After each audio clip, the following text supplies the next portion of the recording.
Bible సమయం గంభీర సమయం వచన పరంపర ధ్యానాంశ సమయం బైబిల్ సమయం గంభీర సమయం దైవ సన్నిధికి అనుబంధ సమయం బైబిల్ సమయం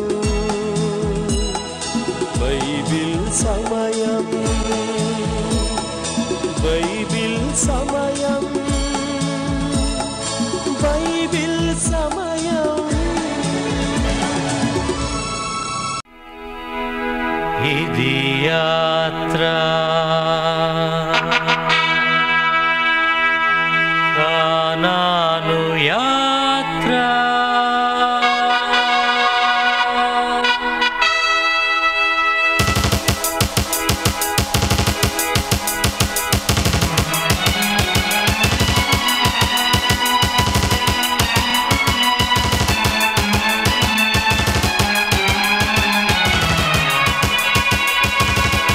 యుద్ధశూరుడు యెహోవా యుద్ధవీరుడు యెహోషువా యెహోవాధిపత్యాన యెహోషువా నాయకత్వాన సాగిరుచిన యాత్ర కానాను స్వాధీన యాత్ర భయం భయం వేసేనకే భయం భయం యెహోవాకే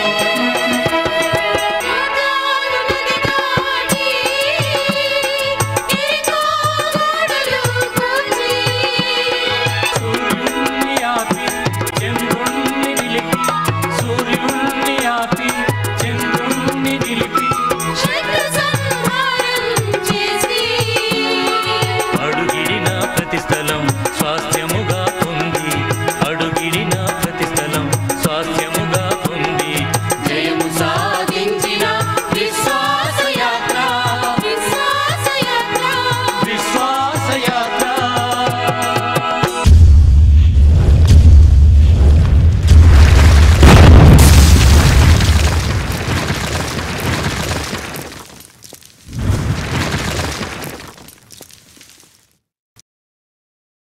ఈరోజు ఈ కార్యక్రమాన్ని నిర్వహించడానికి సహాయపడిన ప్రియులకు యేసు అనుచరులు అందరము కలిసి హృదయపూర్వక వందనాలు చెల్లిస్తున్నాం. అమ్మా బాబు, మేము మీకు ఏమీ ఇవ్వలేము. మా పక్షంగా దేవుడే మిమ్మలను మీ కుటుంబాలను నిండారుగా దీవించునుగాక. Good evening. Praise lord. దేవుని నామానికి స్తోత్రం. సకాలానికి వచ్చిన మీ అందరికీ నా ప్రత్యేక ధన్యవాదాలు. దేవుడు ఈరోజు మనందరినీ తన వాక్యముతో దీవించునుగాక. దేవుని యొక్క వాక్య ధ్యానంలోనికి వెళదాం. ఇక ప్రార్థన చేసుకుని దేవుని యొక్క వాక్యాన్ని ధ్యానం చేసుకుందాం. మమ్మల్ని మిక్కిలిగా ప్రేమించిన మా ప్రియ పరలోకపు తండ్రి, వందనాలు స్తోత్రాలు నాయన. మీ కుమారుడు మా రక్షకుడు యేసు ప్రభువారి యొక్క అతి శ్రేష్టమైన నామంలో మీ దగ్గరకు వస్తున్నాం. ప్రభువా, ఈరోజు మీరు మాతో మీ వాక్యం ద్వారా మాట్లాడండి స్వామి. మీరు మాట్లాడుతూ ఉండగా మా జీవితాలను పరీక్షించుకుంటూ సరి చేసుకోవడానికి మీ కుమారుని యొక్క స్వారూప్యంలో ఎదగడానికి సహాయపడండి. ఎంతమంది టీవీ దగ్గరికి వచ్చారో వారందరినీ నిండారుగా దీవించండి. మారు మనసు లేని వారికి వాక్య పరిచర్య ద్వారా మారు మనసును అనుగ్రహించండి. మారు మనసు పొందినవారు ప్రభువా, మీ కృప వెంబడి అధికమైన కృపలోనికి వెళ్ళడానికి సహాయపడండి. మా యవన బిడ్డలందరినీ నిండారుగా దీవించుమని యేసు ప్రభువారి పుణ్యనామమున స్తుతించి ఘనపరిచి వేడుకుంటున్నాము తండ్రి. ఆమెన్. ఆమెన్ అని చెప్పిన మీ అందరికీ నా ప్రత్యేక వందనాలు. గత పాఠంలో గిబియోనుల గురించి మనం ధ్యానం చేస్తూ వస్తున్నాం. యెహోషువ గ్రంథం 9వ అధ్యాయము 9వ వచనాన్ని కూడా మనము చదువుకున్నాం. నా ప్రియ బిడ్డలారు, ఇక్కడ గిబియోనులు ఎంత తెలివితేటలుగా ప్రవర్తించారో ఆలోచించాలి. హాయి పట్టణాన్ని, గిబియోను పట్టణాన్ని ఆలోచిస్తున్నప్పుడు రెండు గొప్ప సత్యాలు మనకు కనబడతాయి. సాతానులో రెండు గొప్ప లక్షణాలు ఉన్నాయి. ఒకటి ఏమిటి అనగా సింహపు లక్షణం, రెండవది పాము లక్షణం. ఎవరిని మృంగుదునా అని గర్జించు సింహం వలె సాతానుడు వివేకము కుయుక్తి గల పాము వలె సాతానుడు ఉన్నాడని గ్రహించాలి. గర్జించు సింహము వలె, వలె అనే మాట మీద స్ట్రెచ్ నేను ఉపయోగించాను. అతడు సింహము కాదు, యూదాగోత్రపు సింహము మన ప్రభు. సింహము వలె అనగా డూప్లికేట్గా ఆయన ప్రవర్తిస్తున్నాడు సాతానుడు. ఇతడు పాము లక్షణాన్ని కూడా చాలా కుయుక్తి, చాలా విషపు స్వభావం కలిగిన వాడు ఇతడు. హాయి వలె సింహం వలె దండెత్తి వచ్చారు హాయి ప్రజలు. హాయి వారు సింహం వలె దండెత్తి వచ్చారు. గిబియోనులు పాము వలె కుయుక్తితో సంధి చేసుకోవడానికి వచ్చారు. మీరు జాగ్రత్తగా వింటున్నారు కదా. సాతానుని యొక్క ఈ రెండు లక్షణాలు మనము ఎల్లప్పుడూ గ్రహించాలి. ఉద్రిక్తంగా సాతానుడు సింహం వలె నీ శరీరాన్నే నీ మీదకి యుద్ధానికి లేపుతాడు. విన్నారు కదూ, జాగ్రత్తగా ఆలోచించాలి. చాలామంది యొక్క జీవితాలలో శాంతి లేకపోవడానికి, సమాధానం లేకపోవడానికి, అలజడి ఇంటిలో కారణం ఏమిటి అనగా గర్జించు సింహం వలె నీ శరీరాన్నే నీకు వ్యతిరేకంగా లేపుతూ ఉన్నాడు. పెండ్లయింది, నీ సంసారంతో నువ్వు సుఖపడాలి, నీ భార్యతో సుఖపడాలి, నీ భర్తతో సుఖపడాలి. దేవుడు నీకు ఇచ్చిన ఆ కుటుంబ వ్యవస్థలో నువ్వు సుఖపడాలి. నువ్వు సుఖపడటంలే. ముఖ్యంగా పురుషులైన మనం గ్రహించవలసింది ఏమిటనగా దేవుడు మనకిచ్చిన భార్యతో మనము సంతోషించాలి. సంతోషించడానికి భార్యను ప్రభు అనుగ్రహించాడు. భార్యతో సంతోషించడానికి బదులుగా పర శరీరాలు శాపగ్రస్తమైనవి అనే సత్యాన్ని గమనించాలి. నా ప్రియ బిడ్డలరా, దేవుడు నీతో మాట్లాడుతున్నాడు, నాతో మాట్లాడుతున్నాడు. ఆలోచించండి. నేను పురుషుల గురించి చెప్పాను, ఎట్ ది సేమ్ టైం స్త్రీలు కూడా ఆలోచించాలి. ఎంతమంది తమ భర్తలకు అవిధేయులుగా జీవిస్తూ ఉన్నారు. వారి చేతిలో ఉన్న ఆయుధం డైవర్స్. మాట్లాడితే డైవర్స్కి వెళ్తారండి. దయతో నేను మనవి చేస్తున్నాను, అంకుల్ మా పరిస్థితి మీకు తెలీదు, నా భర్త క్రూరుడు, దుర్మార్గుడు అని ఏమేమో చెప్పవచ్చు. నేను పదే చెబుతున్నాను, అమ్మ మీ సంసారము బాగుగా ఉండాలి అనేది నా యొక్క ఆశ. ఇవన్నీ మొట్టమొదటిగా ప్రార్థించాలి, ఆలోచించాలి. తల్లిదండ్రులుగా, బిడ్డలుగా కూడి ఎన్నడైనా ఈ విషయం గురించి మీరు ప్రార్థించారా? ప్రార్థించలేదు కాబట్టి ఇటువంటి సమస్యలు మన మీదకి వస్తున్నాయి. ఈ శరీరము మన మీద మనకే శత్రువుగా తిరగబడుతుంది కాబట్టి అప్పుడప్పుడు కొంతమంది యవనస్తులు మాట్లాడుతూ అంటూ ఉంటారు, అన్న ఈ శోధన తట్టుకోలేకపోయాను, పాపంలో పడిపోయాను. చెల్లి ఫ్రెండ్గా మీ ఇంటికి వచ్చింది, అక్క ఫ్రెండ్గా మీ ఇంటికి వచ్చింది, తమ్ముడు స్నేహితుడిగా మీ ఇంటికి వచ్చాడు, అన్న స్నేహితుడిగా మీ ఇంటికి వచ్చాడు. స్నేహం స్నేహంగానే ఉండాలి. ఈనాడు స్నేహాలు ఎలా ఉన్నాయి? నీ ఇంటికి వచ్చిన స్నేహితునితో ఏమిటి ఆ సంబంధాలు? ఆలోచించాలి. నేను చెప్పేది ఏమిటనగా ఈ శత్రువైన సాతానుడు శరీరాన్ని ఉద్రింపచేసి గర్జించు సింహం వలె మన మీద తిరుగుబాటు చేస్తూ మన జీవితాన్ని పాడు చేస్తున్నాడు. యెరూషలేమునకు సమీపంలో జీవిస్తున్న గిబియోనులు ఏమంటున్నారు? మేము చాలా దూరం నుండి వచ్చాము అంటున్నారు కదా. యెహోషువ గ్రంథం 9వ అధ్యాయంలో మనము చదివాం, చాలా దూరం నుంచి వచ్చాము అని చెప్తున్నారు. మీరు చూడండి, 3వ వచనాన్ని చదివితే మనకు అర్థమవుతుంది. మేము రాయబారులమని అబద్ధపు మాటలు పలుకుతున్నారు. చాలా కుయుక్తి కలిగిన వారు. యెహోషువకు దేవుడు ఆయనను ఆరాధించటం ఇష్టము కాబట్టి ఇక గిబియోనులు యెహోషువతో ఏమంటున్నారంటే, మేము కూడా నీ దేవుడైన యెహోవా నామమును బట్టి నీ దాసులమైన మేము బహు దూరము నుండి వచ్చితిమి అని ఆయన గూర్చి ఏమేమో చెబుతున్నారు. ప్రియులారా, మనం ఆలోచించాలి. ఈ రాత్రి వాక్యాన్ని వింటున్నాం. ముఖ్యంగా ప్రసంగికులు ఆలోచించాలి. అంటే బహుశా ప్రసంగికులు ఎవరు ఈ వాక్యాన్ని వింటారు అని నేను అనుకోను. వింటే మీకు నా హృదయపూర్వక ధన్యవాదాలు. దేవుడు మిమ్మల్ని దీవించునుగాక. అంకుల్ జోషి గారు ఎప్పటి నుంచో నాకు తెలుసు, ఆయన మాట్లాడుతున్నాడు అని మీరు వాక్యాన్ని వింటే మీకు వందనాలు నేను చెల్లిస్తున్నాను. జోషి అంకుల్, మీరు చాలా మంచిగా ప్రసంగం చేస్తారు. ఇటువంటి ప్రసంగం నేను ఎప్పుడూ వినలేదు అండి అని ఎవరైనా వచ్చి నన్ను పొగిడితే నేనేం చేయాలి?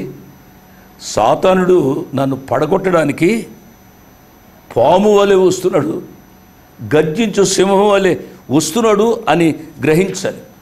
గ్రహించకుండా ఆ పొగిడే వాని యొక్క వలలో పడిపోతే మన యొక్క జీవితాల్లో ఆధ్యాత్మిక నష్టాన్ని పొందుతాం. తద్వారా గర్వము రావడానికి అవకాశం ఉంది. దేవుని వాక్యం ఏమైనా సెలవిస్తుంది? నాశనమునకు ముందు గర్వము నడుస్తుంది. నా ప్రియ బిడ్డలారా, యేసయ్య హెచ్చాలి, నీవు నేను తగ్గాలి. అందుకనే ఏ మనుషుణ్ణి పొగడవద్దు అని నేను చెప్తూ ఉన్నాను. సాతానుడు ఉపయోగించుకునే ఒక బలమైన సాధనం పొగడ్త. ఘనత, మహిమ, ప్రభావాలు ఆ ప్రియ ప్రభువుకి చెల్లించాలి అని ప్రభు పక్షంగా నేను మనవి చేస్తున్నాను. 9వ అధ్యాయం 8వ వచనం నుంచి 15వ వచనం వరకు మనం చదివితే మనకు అర్థమయ్యేది ఏమిటనగా, వారు చెబుతున్నారు, మేము నీ దాసులమని యెహోషువతో చెప్పినప్పుడు, యెహోషువ వీరు ఎవరు, ఎక్కడి నుండి వచ్చితిరి అని వారిని అడుగగా, వారు ఏమంటున్నారు? నీ దేవుడైన యెహోవా నామమును బట్టి నీ దాసులమైన మేము బహు దూరము నుండి వచ్చితిమి. ఏలైనగా ఆయన కీర్తిని, ఆయన ఐగుప్తులో చేసిన సమస్తమును, యోర్దానుకు అద్దరినున్న హెష్బోను రాజైన సీహోను, అష్టారోతులోనున్న బాషాను రాజైన ఓగు అను అమోరీల 2 రాజులకు ఆయన చేసినదంతయు వింటిమి అని వారు చెప్పారు. ప్రియులారా, మీరు చదవండి. ఈ వచనాలలో గుప్తమైన కొన్ని సత్యాలు నేను జ్ఞాపకం చేస్తున్నాను. యెరికో పట్టణము లోకానికి సాదృశ్యమని చెప్పాను. యెరికోను విశ్వాసంతో వారు జయించారు. యెరికో మీద యుద్ధానికి వారు కత్తులతో, కరాట్లతో వెళ్ళలేదు, విశ్వాసముతో జయించారు. హాయి శరీరానికి సాదృశ్యం. హాయి పట్టణాన్ని వారి బలహీనతను గుర్తెరిగి ప్రభు దగ్గర ఒప్పుకొని దేవుని సహాయంతో జయించారు. హాయి పట్టణాన్ని మనకు తెలుసు కదా, ఆకాను యొక్క పాపాన్ని వారు సమూల నాశనం చేశారు. ఇక్కడ మరొకసారి చెప్తున్నాను, యెరికో లోకానికి సాదృశ్యం, హాయి శరీరానికి సాదృశ్యం. మరి ఇప్పుడు గిబియోను దేనికి సాదృశ్యం? గిబియోను సాతానుకు సాదృశ్యం. ఇతడి యొక్క ఉచ్చులో ఇశ్రాయేలు పడిపోయారు. సాతానుకు ఉచ్చులో పడిపోయారండి దేవుని ప్రజలు. దీనికి ఒక కారణాన్ని చెప్పుకున్నాం. ఏమిటో ఆ కారణం గుర్తుంది కదూ? గిబియోనుల ఇచ్చగపు మాటలకు యెహోషువ తన ప్రజలు చెవిని ఇచ్చి యెహోవా సెలవు పొందకుండగానే వారితో సంధి చేసుకున్నారు. నా ప్రియ బిడ్డలారా, యెహోవా చిత్తమును ఎరగాలి. చాలామంది యవనస్తులు నాతో మాట్లాడుతూ, అంకుల్, యెహోవా చిత్తం ఎలా తెలుస్తుంది? నేను పెళ్లి చేసుకోవాలని ఆశపడుతున్నాను. ఈ అబ్బాయి నాకు భర్త కాబోతున్నాడు. ఈ అబ్బాయే దేవుని చిత్తం, ఈ అమ్మాయే దేవుని చిత్తం. ఎలా తెలుస్తుంది? వివాహ విషయాల్లో ఏదైనా బిజినెస్ చేయాలి అనుకోండి, ఈ బిజినెస్ చేయడం దేవుని చిత్తము అని ఎలా తెలుస్తుంది? ప్రియబిడ్డలారా, దేవుని చిత్తం తెలియడానికి అనేక సందర్భాల్లో నేను చెప్తూ వచ్చాను. దేవుని చిత్తం దేవుని వాక్యం ద్వారా తెలుస్తుంది. దేవుని చిత్తం పెద్దల ద్వారా తెలుస్తుంది. దేవుని చిత్తం నీ అంతరాత్మలో దేవుడు నీతో మాట్లాడడం ద్వారా తెలుస్తుంది. దేవుని వాక్యాన్ని ఎక్కువగా చదవాలని నేను మనవి చేస్తున్నాను. ఈ దినాల్లో దేవుని చిత్తం అక్కర్లేదు, ఎవరి చిత్తం అక్కర్లేదు. ఈ దినాల్లో పెండ్లి కావాలంటే ఎంత కట్నం ఇస్తారు? తెల్లగా ఉందా, పొడుగ్గా ఉందా, అందంగా ఉందా? అందానికి మెజర్మెంట్ ఏమిటండి? ఎవరు అందంగా ఉంటారు, ఈమె అందగత్తే, ఈయన అందగాడు అని ఎలా చెప్తారు మీరు? ఒక ఆయన అడిగారు, ఆమె ఎలా నచ్చిందిరా అంటే, నా కళ్ళు పెట్టి చూడు నీకు తెలుస్తుంది అని. ప్రియ బిడ్డలారా, మనకి అందాన్ని మనము కొలువలేము. అందము మోసకరము, సౌందర్యము వ్యర్థము దేవుని యొక్క వాక్యం సెలవిస్తుంది. కొంతమంది బిడ్డలు నాతో చెప్తారు, ఆమె చాలా అందగత్తెని చేసుకున్నానన్నా, ఆమె ఎంతో జీతం తెస్తుంది అని చేసుకున్నానన్నా, చేతులు కాలినాయన్నా, ఆమె నాకు నమ్మకంగా ఉండడం లేదు. జీతం తెచ్చి ముందు వాళ్ళ అమ్మోళ్ళకి వాళ్ళ నాన్నోళ్ళకి ఇచ్చేస్తుంది, లేకపోతే ఎవరెవరికో ఆమెకి ఇష్టం వచ్చిన వాళ్ళందరికీ ఇస్తుంది. నాకు ఇష్టం లేదన్నా. ఇప్పుడు లాభమేముంది? నువ్వు పెళ్లి చేసుకున్నావు కదా, పెళ్లి చేసుకున్న తదుపరి నీవు ఆలోచించవలసిన పని లేదు అనే విషయాన్ని నేను జ్ఞాపకం చేస్తున్నాను. ప్రియ బిడ్డలారా, 16వ వచనాన్ని చదువుతున్నాను. అయితే వారితో నిబంధన చేసి 3 దినములైన తరువాత వారు తమకు పొరుగువారు తమ నడుమన నివసించువారే అని తెలుసుకుంది. మీకు అర్థమైంది కదూ? వీళ్ళు గిబియోనులు వాళ్ళు వేషం వేసుకుని వచ్చారు. వారు ఎక్కడ వాళ్ళో కాదు, మేము దూరదేశస్థులము అని చెప్పుకుంటూ వచ్చారు. మేము తెచ్చిన రొట్టెలు చూడండి ఎండిపోయినాయి అంటూ చెప్పుకుంటూ వచ్చారు. అబద్ధపు మాటలు, ఇచ్చకపు మాటలు మాట్లాడుతూ వచ్చారు. నా ప్రియులరా, చివరికి వీరెవరో వారు తెలుసుకున్నారు. గమనించండి, రహస్యమైనది ఏది బయలుపరచబడకపోదు. వారు ఎంత రహస్యంగా చేయాలని ఆశపడ్డారో అంత బహిర్గతమయ్యాయి విషయాలు. జాగ్రత్త. కొద్ది కాలమైన తరువాత వీరు దూరపు వారు కారు, వారు తమ నడుమును నివసించువారే అని తెలుసుకునేదానికంటే వారు ముందే ఈ విషయాలు తెలుసుకోవాల్సి ఉంది. వారు తెలుసుకోవాలనంటే తమ దేవుని దగ్గర విచారణ చేయవలసి ఉంది. యోషువ అంతటి భక్తుడు కూడా ఈ కార్యాన్ని చేయలేకపోయాడు. నా ప్రియులరా, దీన్ని నేను అంటాను ఏమిటి అనగా, every believer should have the discerning spirit. ప్రతి విశ్వాసి విచక్షణ జ్ఞానం లక్షణం కలిగి ఉండాలి. ఈ విచక్షణ జ్ఞానం లేకపోవడం వల్లే చాలా ఇబ్బందులు వస్తున్నాయి అనే విషయాన్ని నేను జ్ఞాపకం చేస్తున్నాను.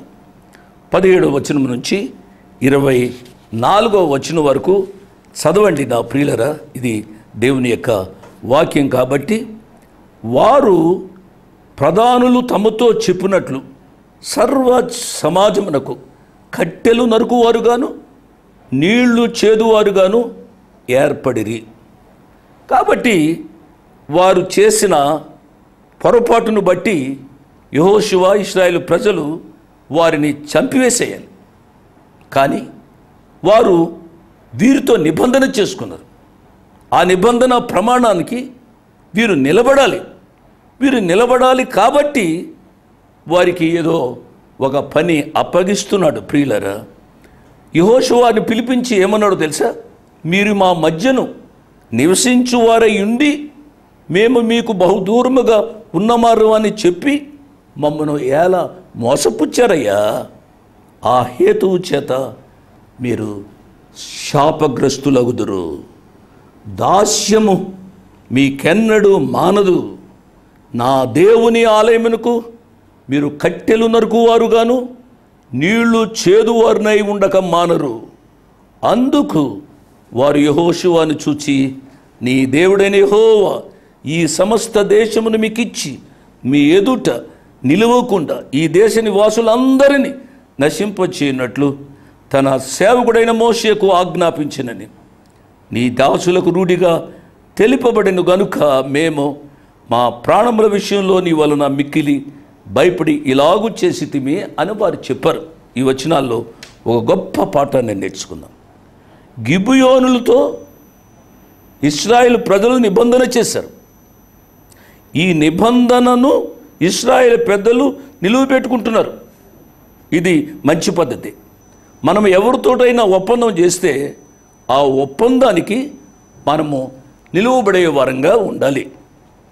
25వ వచనం నుంచి 27వ వచనం వరకు చదివితే ఈ యొక్క అధ్యాయం ముగిస్తోంది. కాబట్టి మేము నీ వశమున ఉన్నాము, మాకేమి చేయుట నీ దృష్టికి న్యాయమో, ఏది మంచిదో అదే చేయమని వారు యెహోషువకు ఉత్తరం ఇచ్చిరి. అప్పుడు యెహోషువ ఈ రీతిగా వారికి ఆజ్ఞాపించాడు, ఇశ్రాయేలు ప్రజలకు, మీరు గిబియోనులు చంపవద్దు, వారి చేతుల్లో నుండి వారిని విడిపించాడు. అయితే సమాజము కొరకును యెహోవా ఏర్పరచుకుని చోటున ఉండు బలిపీఠము కొరకును కట్టెలు నరుకువారుగాను నీళ్లు చేదువారుగాను యెహోషువ ఆదినమందే వారిని నియమించెను. ప్రియులరా, ఈ 9వ అధ్యాయాన్ని నేను సమీక్షిస్తున్నాను. 27వ వచనంతో 9వ అధ్యాయము ముగిసింది. ఈ 9వ అధ్యాయం అంతటినీ నేను సమీక్షిస్తున్నాను. నెంబర్ 1, గిబియోనులు వచ్చి ఇశ్రాయేలీలను పొగిడిన వెంటనే వారు దేవుణ్ణి మర్చిపోయారు. ముఖస్థుతి పాపము అనే సత్యాన్ని వీరు గమనించాలి. గిబియోనులు ఎప్పుడైతే పొగిడారో వారిలో గర్వము పొడసూపింది. ప్రియులరా, ఇంకేమీ ఆలోచించకుండా వారితో ఒక నిబంధన చేసుకున్నారు. మన యొక్క జీవితాల్లో కూడా ఎన్నడూ గర్వపడవద్దు. ఇతరులు పొగుడుతూ ఉంటే ఇది సాతానుడు చేసే కుయుక్తిని గ్రహించాలని మనం చేస్తున్నాం. నెంబర్ 1. నెంబర్ 2, వారు అనగా ఇశ్రాయేలు ప్రజలు వీరితో ఒడంబడిక చేసుకోవడానికి యెహోవా దేవుని యొక్క సెలవు పొందలేదండి. యెహోవా దేవుని యొక్క సెలవు పొందకుండా వీరు ఇష్టానుసారంగా కార్యం చేశారు. ఇంతకుముందు యెహోవా సెలవును పొందకపోవటం వలన ఆయి పట్టడం మీద ఓడిపోయారు. మనకు తెలిసింది, అది మనం ధ్యానం చేశాం. మరలా యెహోవా సేవ పొందకపోవడం వారి బుద్ధిహీనత కాక మరి ఏమవుతుంది? ఆయి పట్టణంలో ఏమి జరిగిందో వీరికి తెలియదా? ఈ విషయంలో వారు జాగ్రత్త పడి ఉండవలసి ఉంది. నెంబర్ 3, సరైన వారు ఎవరో, మోసగాళ్ళు ఎవరో వారికి విచక్షణ జ్ఞానం కలిగి ఉండాలి. అట్టి జ్ఞానం వీరిలో లోపించినట్లుగా కనబడుతుంది. ప్రియ బిడ్డలారా, విశ్వాసులారా, ముఖ్యంగా ఎవ్రీ బిలీవర్, ప్రతి విశ్వాసికి ఆ డిజర్నింగ్ స్పిరిట్, ఆ కనుగొనే ఆ యొక్క జ్ఞానం మన యొక్క జీవితాల్లో ఉండాలని ప్రభు పేరిట నేను మనం చేస్తున్నాను. ఈ డిజర్నింగ్ స్పిరిట్, ఈ విచక్షణ జ్ఞానం ఏ రీతిగా వస్తుంది అనగా దేవుని వాక్యాన్ని చదివి దేవుని ఆత్మ చేత నింపబడుట వల్లనే జ్ఞానం వస్తుంది. నెంబర్ 3. నెంబర్ 4, దీన్ని దీర్ఘంగా ధ్యానిస్తే ఇంకొక సత్యము వెల్లడవుతుంది. ద్వితీయోపదేశకాండం 7వ అధ్యాయము మొదటి 2 వచనాల్లో, నీవు స్వాధీనపరుచుకొని బోవు దేశంలోనికి నీ దేవుడని యెహోవా నిన్ను చేర్చి బహుజనములకు అనగా సంఖ్యకును బలమునకును నిన్ను మించిన హిత్తీయులు, గిర్గాషీయులు, అమోరీయులు, కనానీయులు, పెరిజ్జీయులు, హివ్వీయులు, యెబూసీయులను 7 జనములను ఎదుట నుండి వెళ్ళగొట్టిన తరువాత నీ దేవుడైన యెహోవా వారిని నీకు అప్పగించినప్పుడు నీవు వారిని హతము చేయవాలి, నిర్మూలము చేయవాలి. వారితో నిబంధన చేసుకునకూడదు, వారిని కరుణింపకూడదు. ఈ 7 జనాంగాల గురించి నేను చదివాను కదూ. ఇందులో ఈ గిబియోనులే ఇక్కడ హిత్తీయులు, గిర్గాషీయులు. ఈ హిత్తీయులు, గిబియోనులు దేవుడు వీరిని సమూల నాశనం చేయమని చెబుతున్నాడు. దేవుడు వీరిని సమూల నాశనం చేయాలని చెబుతుంటే వీరితో నిబంధన చేసుకోవడం ఏమిటి? ఆలోచించాలి. టైం అయిపోయింది. నేను 7 విషయాలు చెప్పాలనుకున్నాను, 4 విషయాలు చెప్పాను. మరలా 7 విషయాలు చెప్తాను రేపటి పాటలో. మీరు ఒకసారి యెహోషువ గ్రంథం 9వ అధ్యాయాన్ని అంతటినీ చదవండి. చాలా ప్రాముఖ్యమైన విషయాలు ప్రియులారా. మన వ్యక్తిగత కుటుంబ పరిచర్య జీవితాలకు ఎంతో అవసరమైన సత్యాలను దేవుడు మనకు నేర్పుతున్నాడు. ఆ దేవునికి మనము తల వంచి కృతజ్ఞతతో ప్రభువా మీరు నేర్పుతున్న పాఠాలకు లోబడే కృపను అనుగ్రహించమని ప్రార్థనాపూర్వకంగా మీరు మిగిలిన సమయాన్ని గడపమని మనవి చేస్తూ ముగిస్తున్నాను. దేవుడు మిమ్మల్ని నిండారుగా దీవించునుగాక. ఆమేన్. ఇంతవరకు వాక్యాన్ని విన్నందుకు మీకు నా హృదయపూర్వక వందనాలు. ఒక ప్రత్యేకమైన మనవి చేయడానికి మరొకసారి మీ ముందుకు వస్తున్నాను.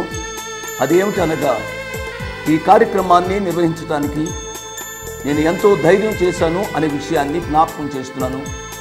డబ్బుండి కార్యక్రమాన్ని ప్రారంభించలేదు.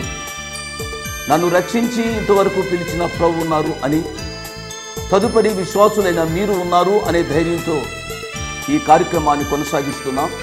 కాబట్టి ఈ కార్యక్రమానికి అయ్యే ఖర్చులో కొంత భాగమైన మీరు భరించాలని మనవి చేస్తున్నాను.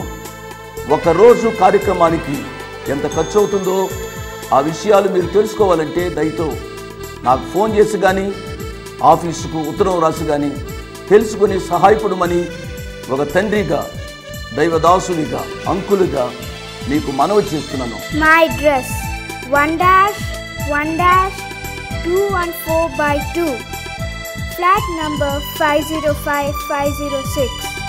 1-1-214/2, flat number 505506. Prithvi Apartments Extension, Vivek Nagar, Chikkarpalli, Hyderabad 20. దేవుడు మిమ్మల్ని నిండారుగా దీవించునుగాక. ఆమేన్.